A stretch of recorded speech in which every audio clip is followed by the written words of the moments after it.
Hey yo, what up?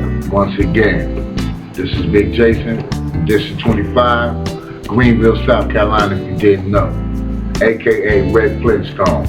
I'm a yabba dabba do me, so yabba dabba do y'all. Anyways, what I'm talking about today is a sensitive subject to me, mainly because it's like the most recent, biggest thing that's been going on in the news lately, and I know you know what I'm going to talk about. Matter of fact, just look up there on the screen, you'll see the name. Very dear name to me, to be honest. Whitney Houston was like an old flame. She didn't know it, but she was like an old flame. Fifth grade, biggest crush in the world on, you know? I think anybody that was 36 years old and was around in elementary school as I was when she blew up with the hits, How Will I Know, and Saving All My Love for You, and my personal favorite, You Give Good Love. They were in love with them. If you were from that era, you was in love, drop dead in love with Whitney Houston. She was just like the symbol of beauty and grace that music scene, and I don't even think no form or genre of entertainment seen yet. I mean, we all are thankful for her talent and what she brought to the world, but at the same time, we gotta all be thankful for Clive Davis. Clive Davis saw the vision that I don't know what the hell these other record company execs didn't see at the time, but hey, he took that chance, he took that investment hustle, and he made Whitney Houston a household name. Furthermore, this, that, and the third type shit, I'm seeing the blogs, I'm seeing all the anti-Whitney talk after she's left this world. And then I see the disrespect of her remaining, well, not a husband, but an ex-husband. And so what? They weren't married when she died, but they spent like something close to 20 years, I think, together. So he deserved to be at the funeral, what have you, or whatnot. He should have been there. Him bringing 9 people that he so-called his entourage, that might be a little shaky with me or anybody else that got something to say about it. But he should have been there. I mean, there were people that probably didn't even know Whitney that were at that funeral. And you can mean to tell me that you're mad, or this man had to ask permission from the family to be there? Come on, they share kids. Let's be grown up about it. And as much as I love Whitney, and I'm not trying to be anti-Whitney,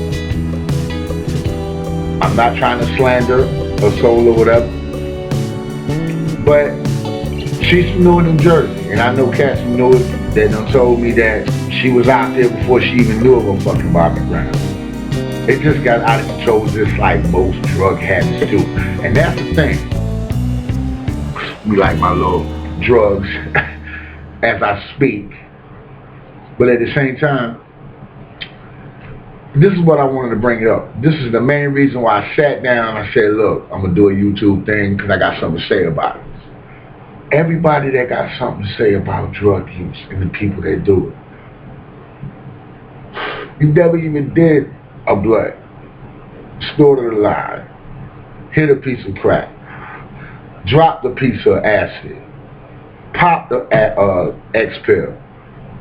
But y'all the ones that always got something to say.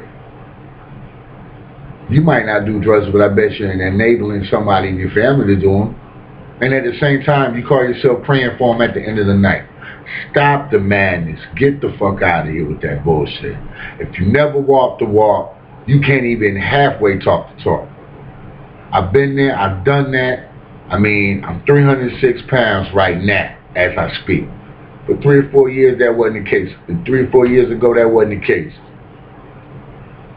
I hit rock bottom, and rock bottom got a mirror, I'm going to tell you. And that's when you see yourself. And I didn't even recognize myself. Funny story. This is what really made me quit drug use. I mean, besides the prayers, I'm a spiritual man. You know what I mean? I believe in Jesus Christ and all that. He was the main reason why I got clean. But a vision, epiphany, or whatever you want to call it, I had one of those. Coming out the store, from getting the rolls that you use to smoke crack in. Lady I ain't seen since high school. And she's very successful. And she was crazy about me in school, but I was running around just on the weed tip at the time. But she said, damn, Jason, what's been going on? I ain't seen you in a while. And I looked her dead in the eyes and said, you know what? I ain't seen me either. But this is me. This is the Red Flintstone that y'all seeing right now. This is who I'm supposed to be in this world. Yeah, I walked that dark, lonely path called drug use. Not even drug use, drug abuse. And this is the end result. And if I could change what I went through, I would. Because there's an upside. There's a flip side of drug use. The flip side is that you find out who your real folks is. And I'll make that investment. I'll look like shit every day. I'll smell like shit every day. I won't have nowhere to live for a certain amount of time just to see who's really in my corner.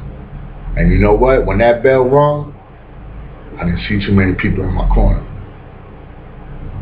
So my main beef is with all the anti-Whitney talk, the anti-Bobby talk. Bless her soul. She deserves the rest. She was a celebrity, a symbol of grace and beauty in our eyes for so long, and we put her up on such a high pedestal. And now, you mean to tell me we gonna look down on her because maybe she snorted a line? She smoked crack? All the people that cried about it, that worshipped her, they're the reasons. They put her in a deity type position, and anybody that's not God himself can't handle that.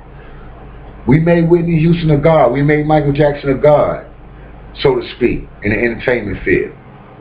We made all these people that we looked up to for so long a god in our eyes, and they started believing it. And when they couldn't live up to that image, this is when they turned to drugs and made that their god. So before you judge, remember, just remember my catchphrase. I'm a yabba dabba do me. And Red Flintstone is telling y'all to yabba dabba do y'all. I'm out. Thank you for your time. And just relax before you think. Think before you speak. And love before you hate. I'm out. Happy President's Day, whatever's left of it. Peace.